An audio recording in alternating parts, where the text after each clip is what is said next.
গায়ানায় global super লিগে সাকিব আল হাসানের অভিষেক হয়েছিল রাজকীয়। ব্যাটে বলে সেই বিশ্বসেরা অলরাউন্ডারকে মনে করিয়ে দিয়েছিলেন ক্যারিয়ারের সায়ান্নে থাকা ক্রিকেটার। কিন্তু সেন্ট্রাল স্ট্যাগসের বিপক্ষে যে ম্যাজিক দেখেছিল ক্রিকেট বিশ্ব, পরের ম্যাচে তার ছিটে ফোটাও দেখা গেল না। হোবার্ট হারিকেন্সের বিপক্ষে ম্যাচে রীতিমতো ফ্লপ টাইগার অলরাউন্ডার।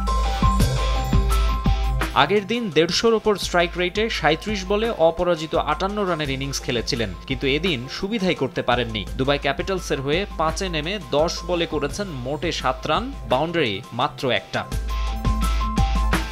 সাকিব ব্যর্থ হলেও স্কোরবোর্ডে ১৪১ রান তুলেছিল ক্যাপিটালস ক্যারিবীয় দ্বীপপুঞ্জের ট্রিকি উইকেটে, যা একেবারে খারাপ নয়। এই পুঁজি ডিফেন্ড করতে প্রথম ওভারেই অভিজ্ঞ সাকিবের হাতে বল তুলে দেন ক্যাপ্টেন গুলবাদিন নাইব, কিন্তু সেখানেও হতাশ করেন সাবেক বিশ্বসেরা।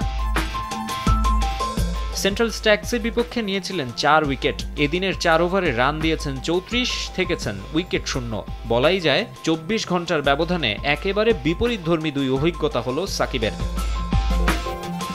তবে ম্যাচটা আশানুরূপ না হলেও রেকর্ড বয় নাম লিখিয়েছেন আরও এক রেকর্ডের পাতায়। এদিনের করা ৭ রানেই টি-টোয়েন্টিতে ৭,৫০০ রান ছুঁয়েছেন। সংক্ষিপ্ত ফরম্যাটের স্বীকৃত ম্যাচে ৭,৫০০ রান ও ৪৯৭ উইকেট নেয়া একমাত্র ক্রিকেটার মিস্টার ৭৫। মাকসুম আলম খান, সময় সংবাদ।